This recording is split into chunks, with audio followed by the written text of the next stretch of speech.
Hello. So today I'm going to be reading The Mountain Under the Sea by Ray Naylor.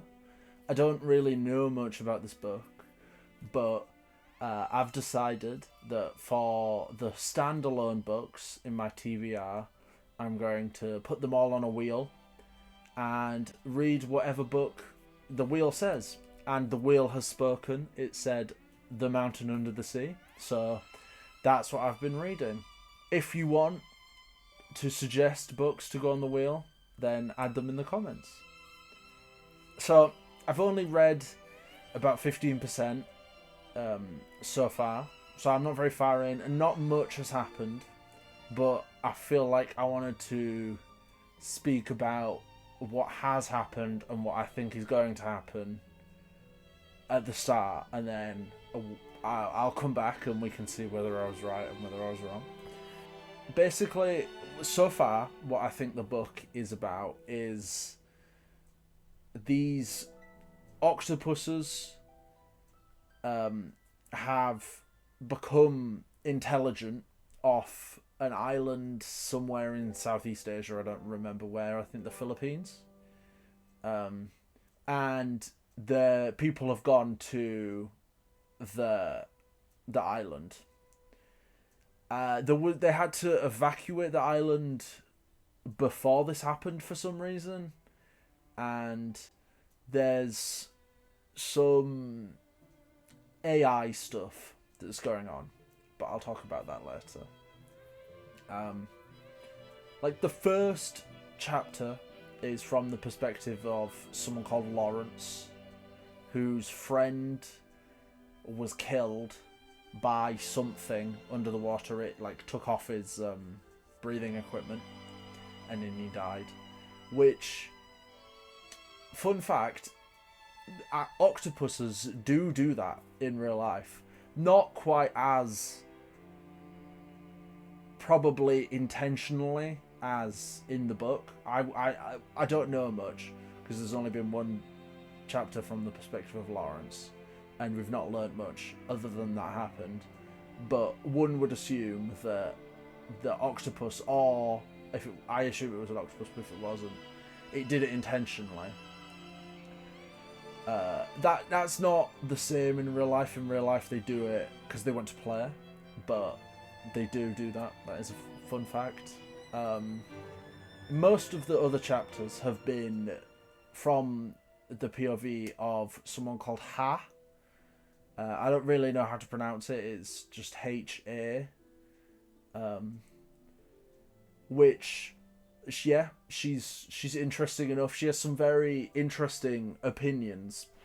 She has written a book on cephalopod intelligence, and if octopuses could be intelligent, which absolutely fascinating. I would love to read that book. Please, can I read that book? No, I'm not enjoying this book. It's good, but I want to read that book too. She just loves cephalopods. She had a dream about cuttlefish, which was slay. In fact, in my notes, I literally have the quote, "She dreamed of cuttlefish again," based. So that's pretty slay. When I went into this book, I didn't realise that it was so cephalopod focused, which is a good thing, to be fair, because as you can probably tell by the name of the channel, I'm very much a cephalopod enjoyer. Octopuses are one of my favourite animals. Basically, most of Has chapters have been, well, there was the most recent one, which was the longest one, was about octopus intelligence. And then there was a few where she went to the place that she's in, which is like an abandoned area on this island. There's a few other characters. There's an AI called Evrim, who is like the first conscious AI in this world. So I think he like is humanoid. He looks like a human, but they're an AI, but they look humanoid, and they are like the first AI that's intelligent, I guess, or like conscious in a way that humans are and like animals aren't, and AIs like large language models, a generative AI that we have currently aren't, obviously. So there was quite a bit of conversation in the book about, or How was thinking about how to refer to Evrim, what pronouns to use, because none of them really fit, because they don't have a gender in the same sense of humans, which are very interesting. I enjoyed that bit. I mean, as a trans person, that whole thing was really interesting. There's been some other discussions of what actually makes a creature or AI conscious, because there are other AIs in the book that are like on the border of consciousness or not consciousness. There was these monks that would like pray, and then there was a discussion of whether they were conscious or not, which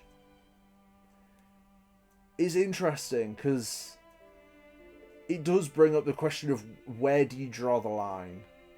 The book states like it requires growth and change, like intelligent change, which I think is true, but also not the only thing, because obviously things like ChatGPT aren't conscious, but they are able to grow and change from what they experience to a certain extent, I believe. I don't know much about them.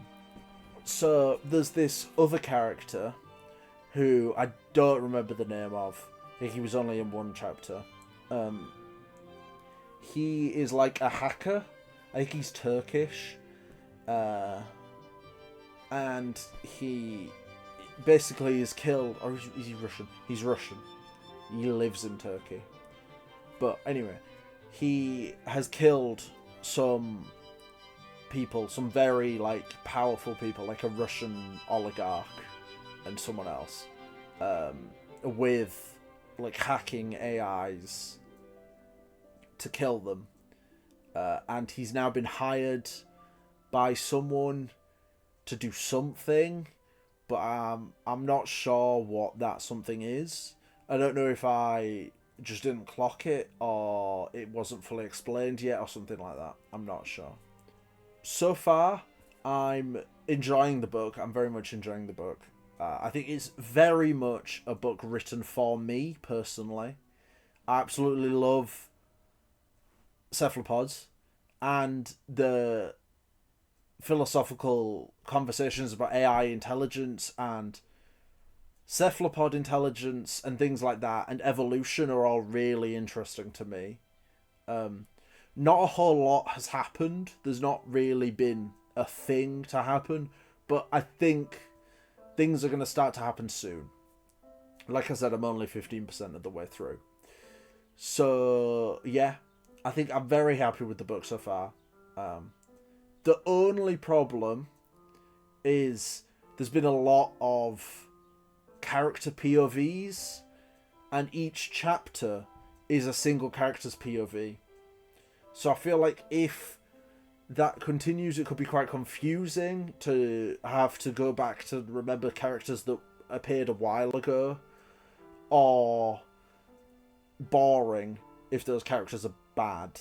Because sometimes when you read something that has multiple character POVs as a single chapter, it can be a slog to get through the chapters of the characters that you don't like.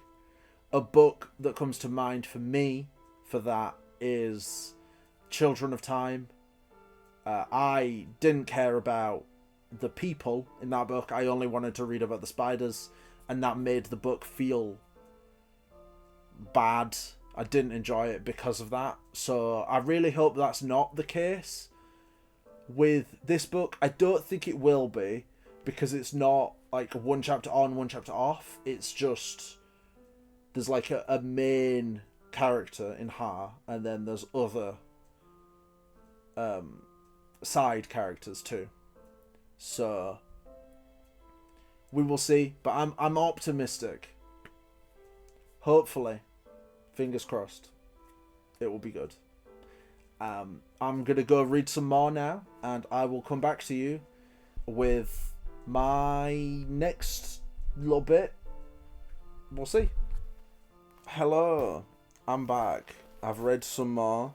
I'm now just about less than halfway through. I think about 43%, if I remember correctly. So I'm back to talk about what has happened. So yeah, let's get going.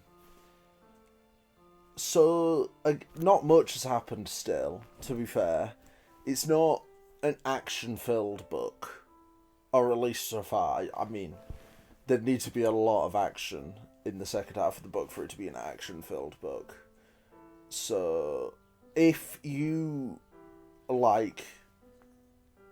like, I guess, slow, I'm not sure if I'd call it a slow book. It's just that not much happens. But I don't feel like the pacing is an issue. I don't know. I think the book isn't for everyone, but I very much am enjoying it. It's yeah, I do enjoy the book. So, basically, where we left off, they were going to go and take a video recording of the intelligent octopus. So they went and did that, and the octopus was showing symbols on its body. So if you don't know anything about octopuses, they have the ability to change the colour of their skin, and it's a lot more specific than chameleons can, which is what everyone thinks of when you say change the colour of their skin. They can show symbols and things like that. And real octopuses do that to show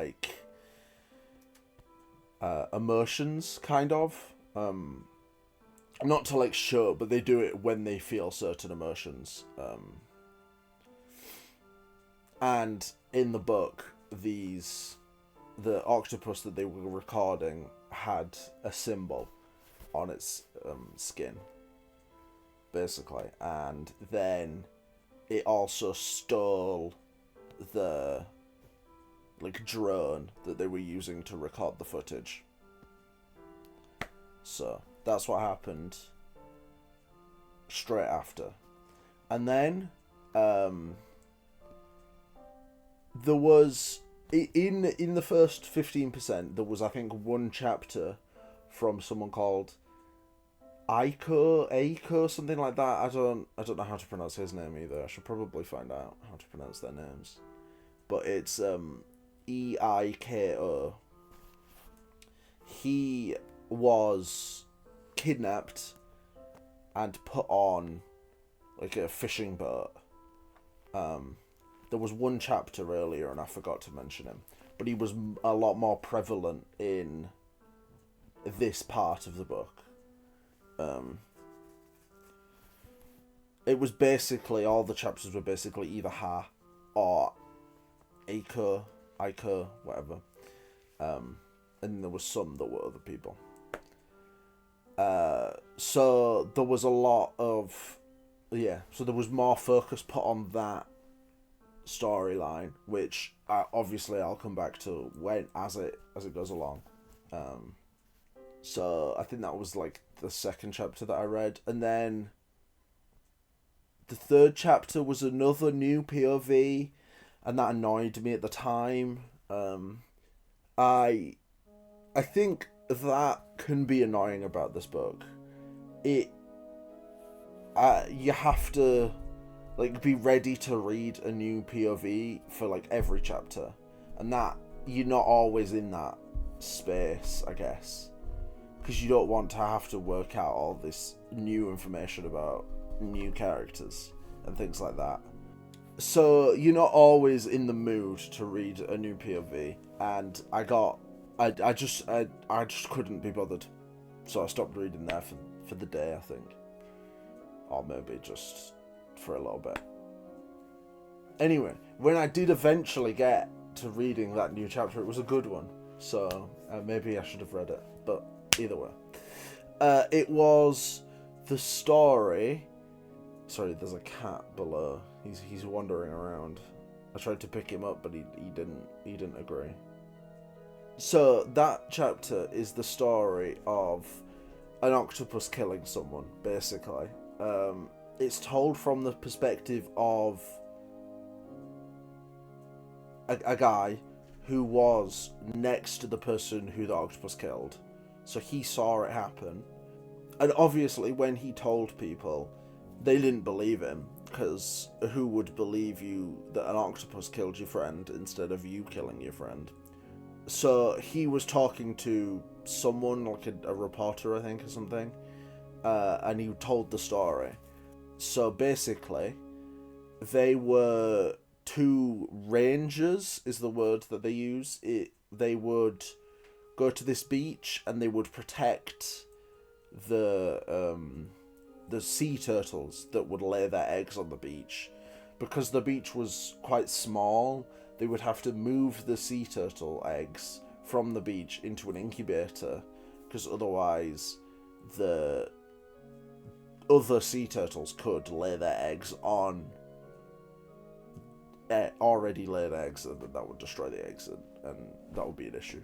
So they would move their eggs onto the beach, but they were paid horrendously, and they would do things like sell sea turtle eggs or spearfish or something like that was illegal, to try and get a little bit more money. And they were the two men were spearfishing one day when they saw the octopus walking along the beach like it was human, walking on sort of two legs. I mean, it's different because it's an octopus. Octodad. Kind of like Octodad, yeah. And it basically walked up to this guy and just absolutely shanked him. It just stabbed him. With what? It had made like a seashell knife. The theory later in the book is that it used that knife to cut mussels and things off like rock pools, and it just had it, and then it absolutely shanked that guy.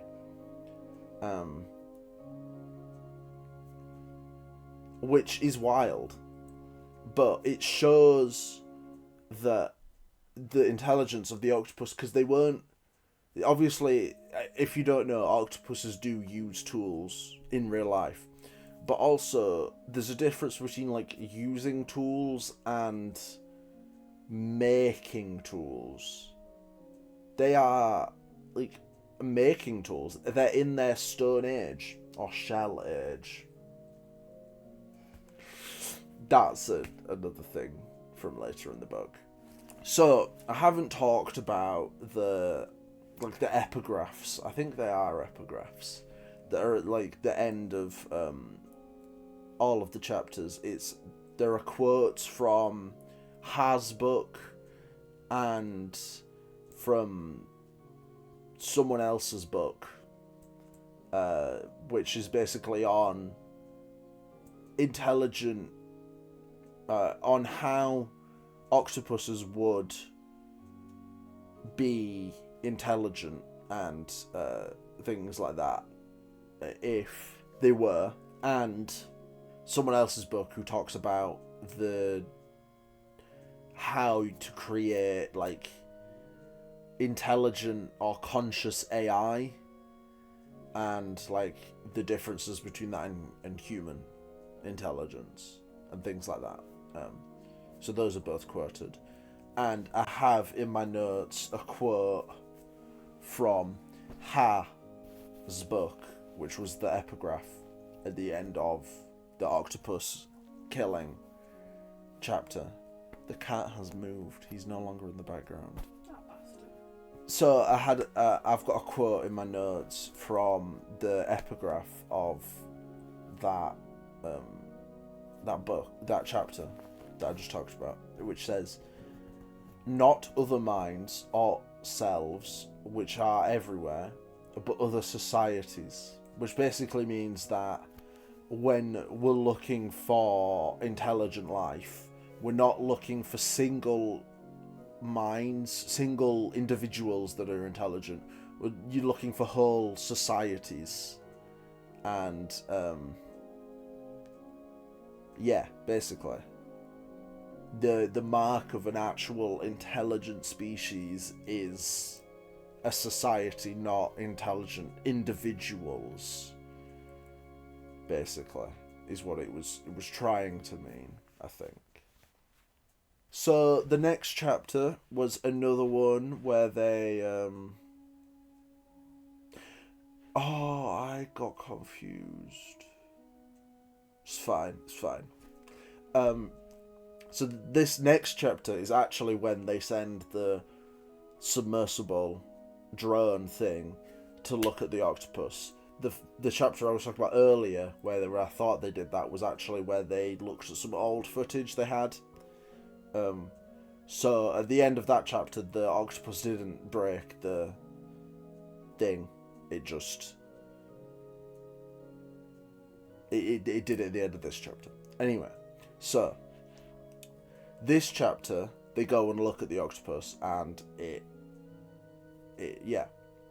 shows the symbols again, and they see in the background some other smaller octopuses and some other weaker octopuses.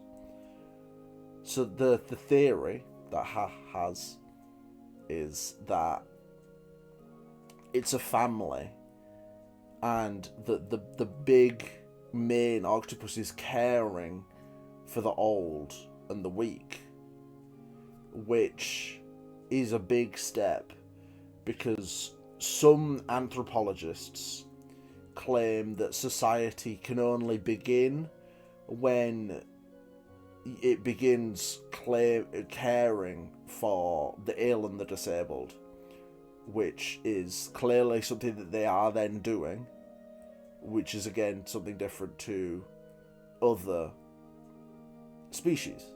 So the next thing I want to talk about is, in my opinion, the most interesting chapter in the book so far. I very much enjoyed this chapter.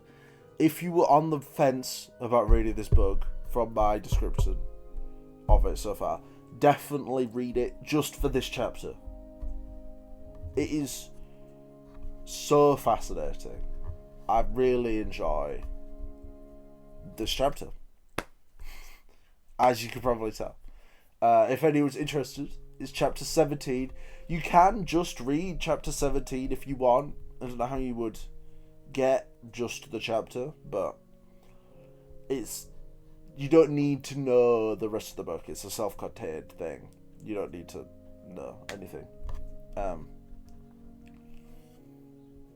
But basically, the idea is that the guy that I talked about earlier, on the last recording, the guy who hacks AI and shit, he is on a date with a girl, and then they're talking, and this girl has an AI partner. They're called a 0.5. So they're kind of a human in a certain way. They're not sentient like Evrim is, because obviously Evrim is the only sentient AI that there is. They're different. The way it's described is, or the way I'm understanding the description, is that the AI itself has no internal world, but is interested in you and interested in your internal world. And the reason is apparently that everyone wants that, which is a weird take. I definitely would not agree that everyone wants that. I think one of the most interesting things about talking to people is discovering their internal world, but whatever. It's just absolutely fascinating, and I think it's written really well, because you can sort of they talk to this AI in the chapter, and you can sort of tell that it doesn't have an internal world. It doesn't have thoughts or opinions. It wants to know your thoughts and opinions, but it doesn't have any of its own, which makes it really interesting. And I think it's really well written in the way that you can tell that from a very small amount of dialogue. It's like there's like 5 lines that AI says, and it's really interesting. I would definitely recommend reading it if you're at all interested. Okay, so back onto the island with Ha and the octopus, which is not on the island. Or is it? Basically, there was some... there were like drones, like security alarm drones, because the island is protected. So if there's any, like, one that comes to the island, then the alarms go off, and the alarms went off, but there was no one there, so it was the octopus that came onto the land. The octopus came onto the land. What was it doing on the land? So we went to go find out, and it turns out Ha had built some symbol. She built like a symbol. I think she'd worked out what the symbol meant, and then she'd gone and built another symbol that would mean something else, basically. And then she built it on the beach, and then the octopus went and built another symbol next to it on the beach. So they worked out what the symbols meant. I will show the symbols. I will put the symbols on the screen right now. This one and this one. Basically, the symbols... I'm going to quickly have a look at the symbols.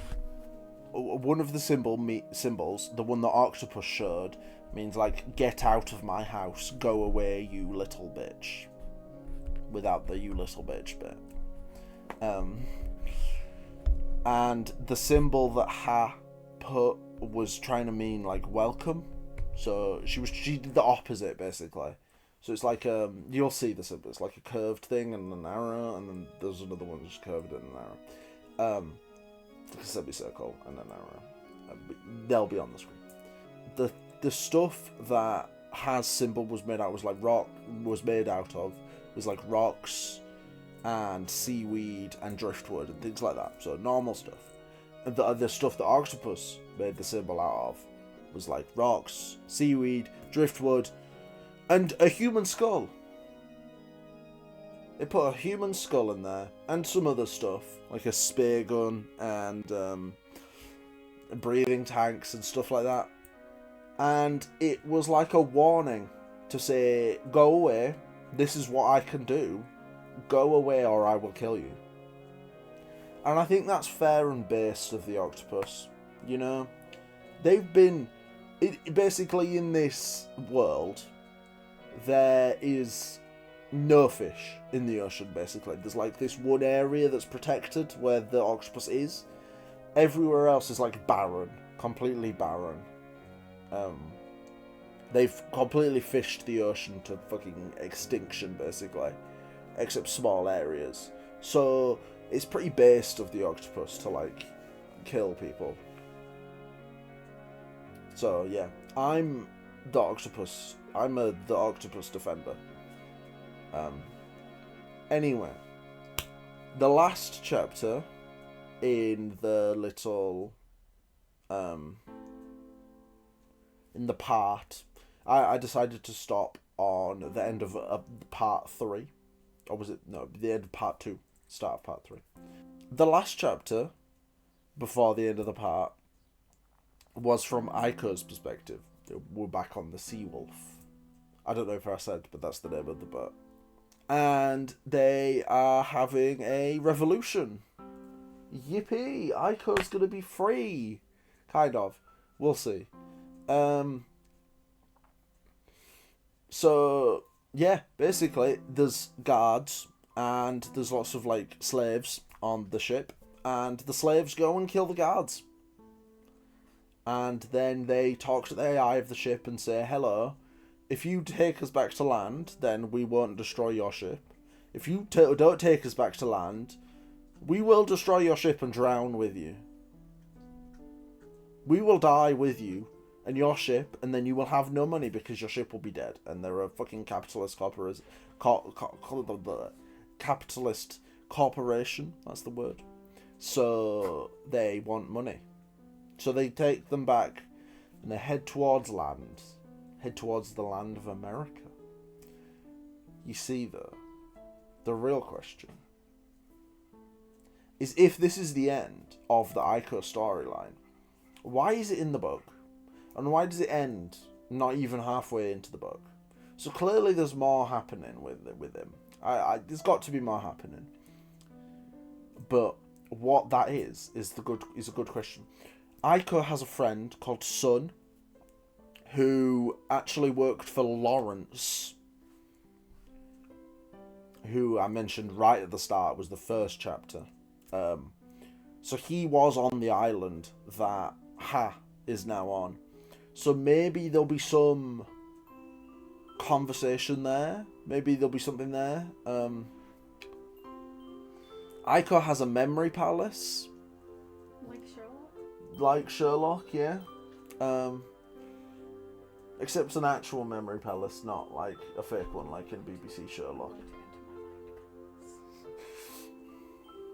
Yes, a mind palace, that's what it's called. Not a memory palace, a mind palace. It's this like building in Japan. He's Japanese. But anyway, yeah, he has a mind palace, which has not served any purpose as of yet. So I'm assuming it's going to serve a purpose later on, unless it's just there for shits and giggles, and the whole fucking Aiko storyline is just there for shits and giggles, which it could be, but I don't think it is. Anyway, that's what we've got so far. What I think's going to happen is, something's going to happen with Aiko. That's going to lead to the... I think he's going to somehow... Him and Sun are going to somehow go to talk to Ha and Evrim or some shit. And then the other guy, the AI guy, is going to, like...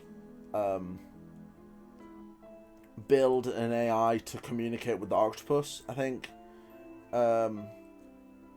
Because there are, like, communicators in this world that can translate languages, like, as you speak. And this AI guy is, like, the best at, like, cracking, like, doing shit with AI. Some shit. He's like the guy that does shit with AI. So that's what I think is going to happen. And I forgot to mention it, but it's just a little thing. Ha and Evrim and the security guard, I'm not going to try and pronounce her name. It's a tough one. They have now developed like a tiny little invisible camera thing so they can go and watch the octopus without seeing them. They haven't used it yet. I assume that's going to happen very soon. So, yeah. That's basically what's happened so far. I am going to go now and read some more. And I will come back to you shortly. Goodbye. Hello. I'm back for another recording. It's probably going to be a shorter one than last time.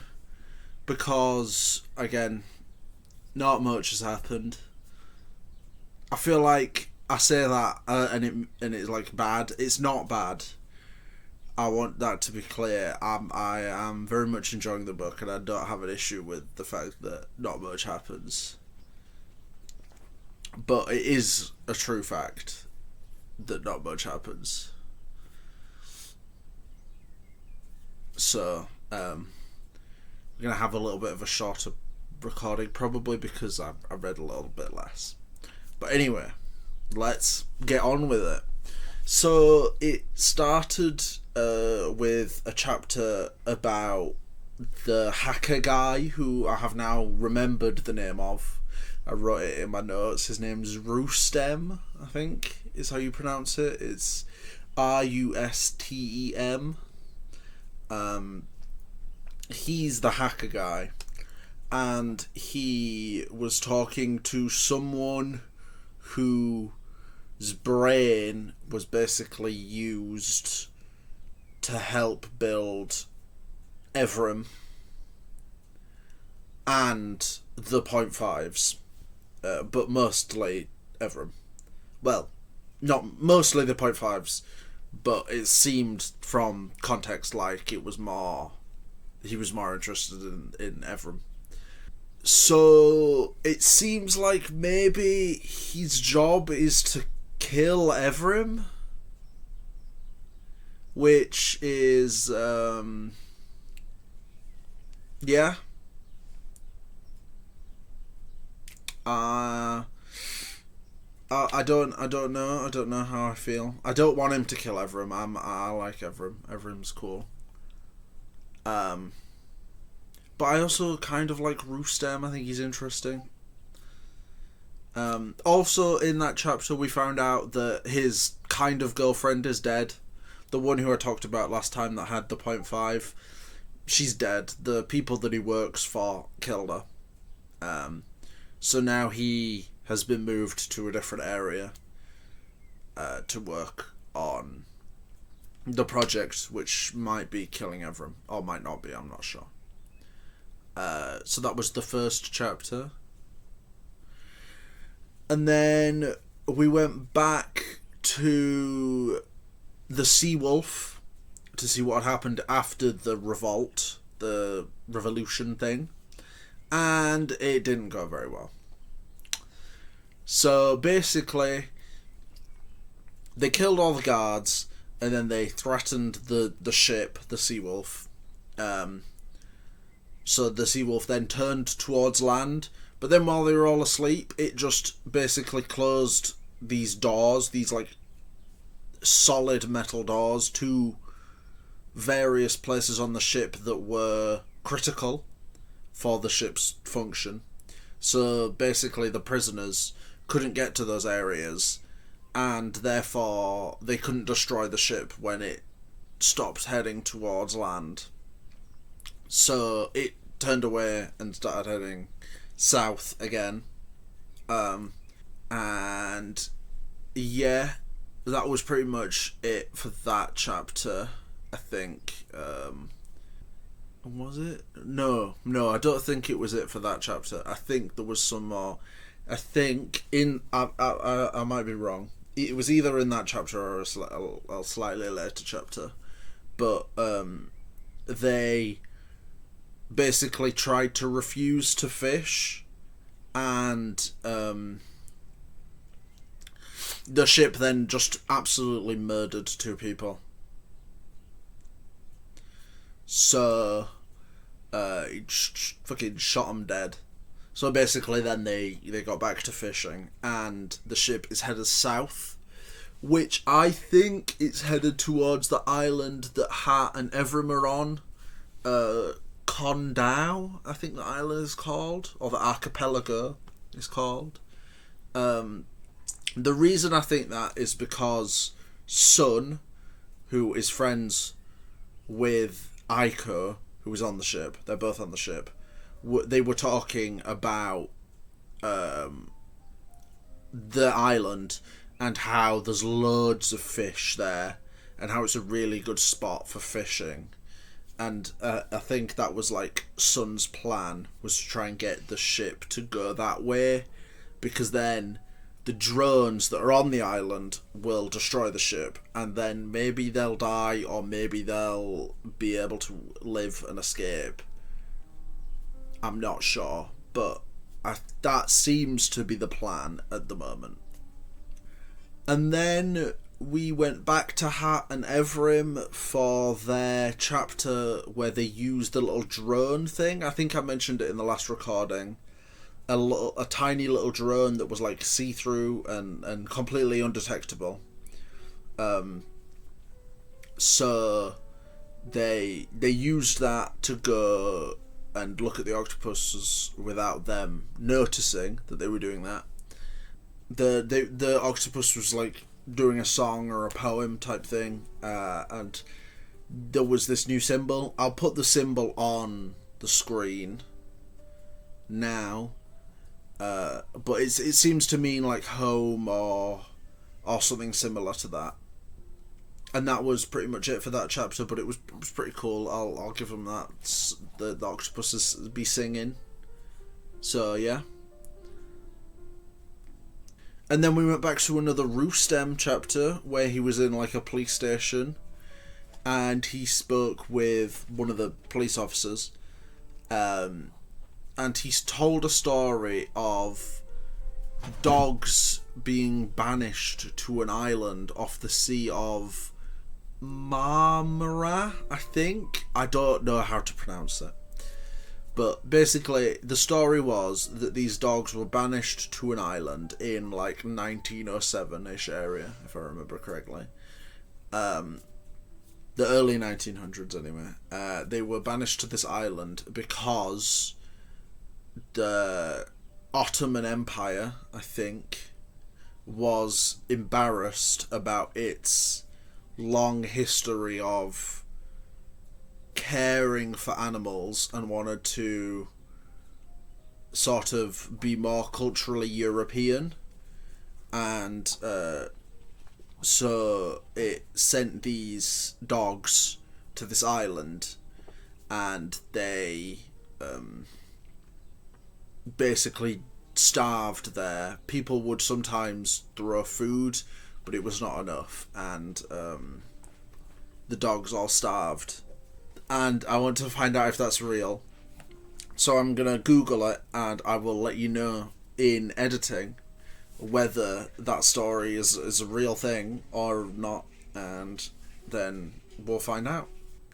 We also found out in that chapter that, well, we didn't find out, but I theorise in that chapter that Rustem works for eco-terrorists, because of some of the stuff that the police officer was saying to him about human life being less. Some people thinking human life is less important than animal life. So that's who I think he works for. So yeah, but we'll see. We'll see. The next chapter was an interview of Evrim's creator. It was basically about Evrim, and basically what she said was that Evrim isn't really conscious. They passed the final Turing test, which was that Evrim asked themselves if they were conscious, and they answered yes, but that doesn't mean they are conscious, which I think is a very weird way of looking at it. René Descartes would very much disagree. He think, therefore he am. Who's she go? Who, René Descartes? No. Evrim. Evrim doesn't have a gender. René Descartes was not a girl. No, yeah, I knew that. Unless he was trans secretly. That would be sick. You think, therefore she am. But yeah, I it's weird. It's really weird. What, like, if the final Turing test is the thing, the thing asks itself if it's real, if it's conscious, and it says yes, and it passes that test, then how is it then not conscious? I don't understand that one. But that's what she said. That's what she was claiming. So how true that is an interesting one. I'm not sure where to go with that one, really. I don't agree. Evrim is clearly conscious, and in the book it's presented as her being wrong and doing it for publicity reasons. In that interview, the interviewer is a 0.5, and she does like some weird power play with it. It's weird, but yeah, it's an interesting chapter, is that one. Not in a bad way. It's good. I'm very much enjoying the book. I keep saying that because I feel like I'm talking bad about the book, but I'm not. I'm enjoying what's happening. I'm very much enjoying it. Right, and then we go back to the Seawolf, where Aiko then has a chat with the like lead mutineer guy. What do you want now? Mutineer? What's that? It's like someone who does a mutiny. Oh, I thought that. It is a word. Okay, I believe you. I'm pretty sure it's a word. I'll put it on and put the definition on. Okay. I'm pretty sure it's a word. Mutineer. Mutineer.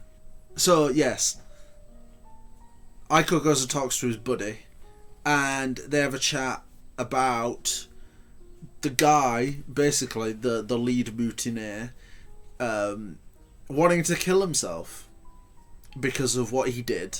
He cannot get over beating some woman to death with a large pearl and killing some other people, especially because it was all for nothing.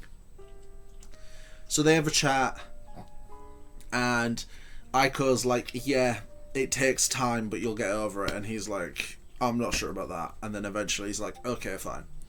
And they free him from his, like, they'd locked him up, kind of, so that he couldn't kill himself, because he tried to kill himself before. So then they let him free. And a few days later, he ran off and jumped off the side of the boat and killed himself. So clearly he was faking the thing, but that's not really a surprise. Poor guy, though. This is a tough one. So then we go back to Evrim and Ha, and they are chatting with the security person, and right, basically, after the interview, Evrim was not very happy, obviously, because his creator said that he wasn't conscious, which would upset anyone. And then he went and just went swimming. He basically like dove into work, but without telling anyone. So he watched the video like frame by frame and noticed something from the octopus's poem. Some like symbols on the outside of the symbols, kind of, that were like grammatical things. So he went in and fixed their message, basically. He added some things that made it more like kind of understandable to them. Is from what I understand is what he did. But he didn't tell anyone. So the security woman got Ha, and they went to the beach to go find Evrim, basically. And he came back, and Evrim and the security woman got into an argument because she kept calling him robot, which is not very nice. He was like, don't call me robot, and she kept calling him robot. And then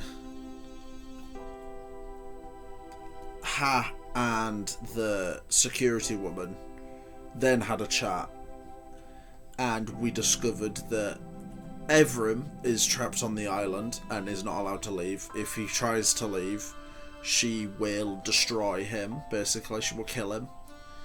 And also, Ha is trapped on the island.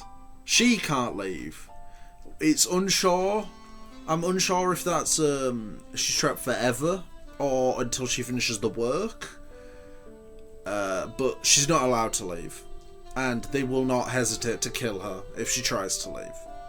So, yeah. And then we had the final chapter of the part, which is where I decided to stop and do this recording.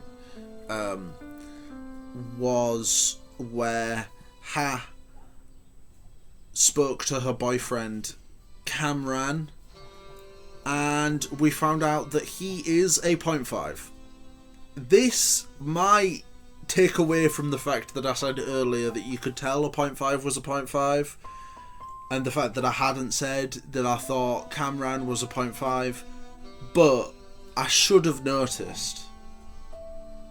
I feel like this doesn't take away from the fact that you can tell. I think it takes away from the fact that I should have noticed that he was a 0.5. Because he also... There was lots of questions that just never happened. Like, what was he doing? He was constantly talking about doing a... Or not constantly. When he would talk about what he was doing a... an experiment in a lab with grad students, but we never met any of the grad students. He never gave names for the grad students, I don't think, and he never actually explained what the experiment was. It was very unclear what he was doing. So, yeah, there's that. And,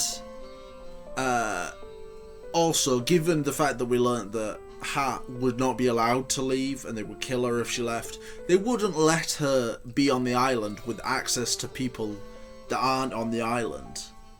So the fact that she has access to Kamran should have been another hint that he was not a real person. But that I'm just stupid, I guess. Oh, also, I didn't mention it, but the 0.5s are built by the same company that owns Evrim and owns the island that they're on. So, yeah. That might have been... It might have been hinted at, or, like... You might have worked that out, but I thought I'd explicitly say it's much more explicit in the book than I've said it. It's very much obvious. So, yeah. And then basically... The last thing that happened before the part was that Evrim's creator had come to the island. And then that was like the last sentence that happened for the part. So that's where we are. And I'll probably finish the book. And I'll come back to you with my thoughts at the end.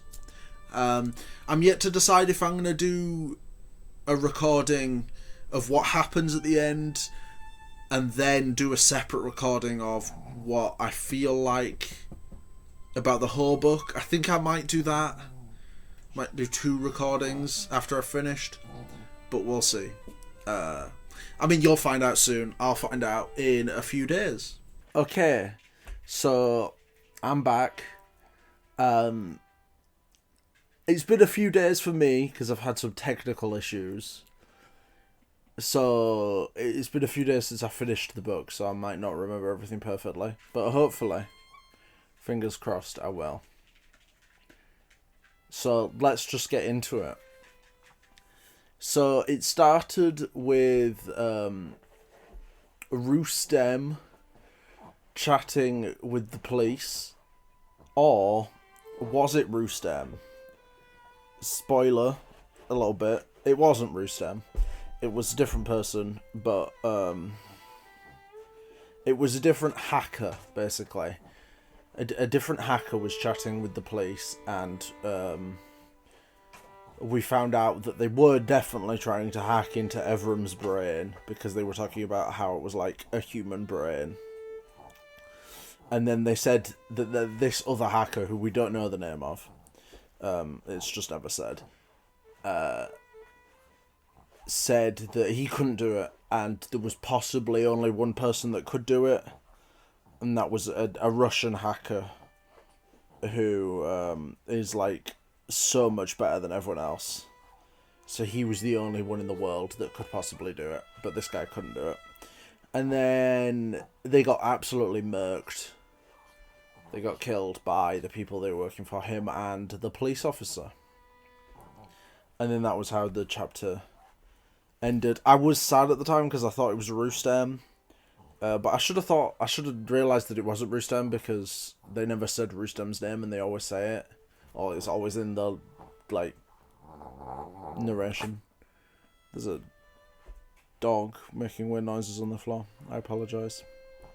So then the next chapter was back on Kondao with Evrim and Ha, and Evrim's creator. She was talking about how Dianma, which is the company that she owns, is the CEO of. She was talking about how they're getting bought out by someone, and that could cause issues for the octopuses that live off the coast. So that could be a thing.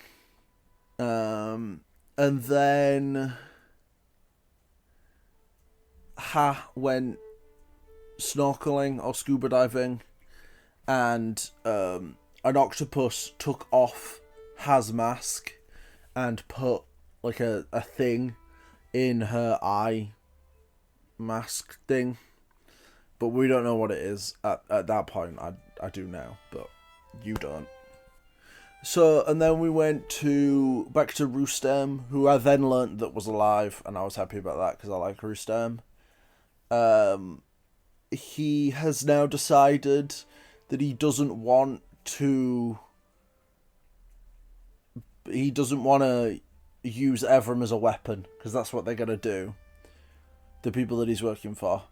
He's refusing to use Evrim as a weapon.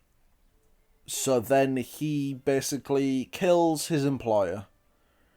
I believe he throws her off a boat with a drone. He gets a drone to fly down and hit her, and then she flies off the side of a boat. So that's what happens there. That's good. That's good. And we got more confirmation that Evrim is like a person because of how his brain is built. So the way it's described is very similar to a human brain, except there's like seams, like a sewing seam, like you can see where two brains have been connected, kind of. So yeah, so he followed the seams to find a portal, which is basically something that the creators of the AI put in when they make the AI, so they can control it if they want to. So that's what we find out in that chapter. And then we go back to the sea wolf, which has got to Kondao and has now been destroyed. Sun and Aiko have managed to escape on a raft, but in the destruction of the ship, Sun died, and literally everyone else on the ship died too. So Aiko is not happy about that, but they got on. They managed to destroy the ship and they got on a raft. I had a theory at the time that I don't know if I mentioned it, but earlier in the book there was a ship that got destroyed, and my theory was that ship that got destroyed was the Sea Wolf, but Sun was taking days... Sorry, not Sun. Aiko was taking days to get to shore. But that didn't make sense because the people did, like... the people on the ship that got destroyed earlier drifted to shore and they had to bury them, so that doesn't make much sense. That was a stupid theory. I've just now realised why that was a stupid theory. So that is not happening. And then the next chapter was back on the island, and some things got on the island. The alarm drones went off, and so I was like, I would assume that is Aiko getting onto the island. So, but it was not. It was not actually Aiko getting onto the island at all. It was octopuses. Basically, what happened is that when the ship exploded, it was really close to the octopus's like home, so they got upset and were like, "That's an attack on us, so we're going to attack you now." So they went and sort of attacked the people on the island. The security woman got like cut a little bit, but she didn't really get that hurt. But some of her like technology got destroyed, and Evrim and Ha were locked in a safe room, so they were fine. And Evrim's creator was somewhere off, we don't know where. So that's what happened there. While Evrim and Ha were in the safe room, they had a little chat, and the little chat was quite interesting.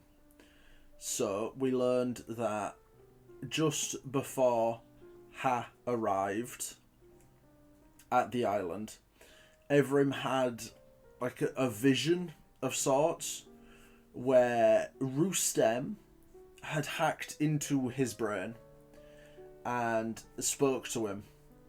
He basically, Rustem removed the portal in Evrim's brain that was letting people control Evrim if they knew where the portal was. So now Evrim, before Ha arrived, Evrim could have been controlled as much as however, and he wouldn't ever know. But now he can't be controlled because the portal doesn't exist. Everything he has done since Ha arrived basically has been of his own volition. That's probably the real reason that his creator went to the island, because she can't go into his brain and control him anymore. Yeah, that was an interesting one. We also had a bit of a chat about Ha, but that one was less interesting to me. It was just some thing about stuff that I don't think I've even mentioned, so I'm just not going to mention it. But I'm going to leave some stuff so that for those who have watched the video but then decide to read the book, because I do recommend you should read the book, there is more stuff to learn. So, yeah. But I'll come to that when I've finished explaining what happened. But we're basically done now. There's only like a few more chapters left. There's like literally 2. So then we find out that the security woman has actually betrayed Dianma, the company, and works for the Tibetan monks. Drama. I don't know if I mentioned the Tibetan monks. Yeah. I haven't mentioned the Tibetan Not that monks. I can remember. Okay, apparently I haven't mentioned the Tibetan monks according to my fiancée. But yeah, there are Tibetan monks that like protect stuff, and they also own an area of the island, but they don't own this part of They own an island in the archipelago, but they don't own this island. But basically, the security woman works for the Tibetan monks, and they were the ones that were buying out Dienma so that they could protect the octopuses better than Dienma could. So, and then that finally went through, and Evrim and Ha can stay on the island and study the octopuses.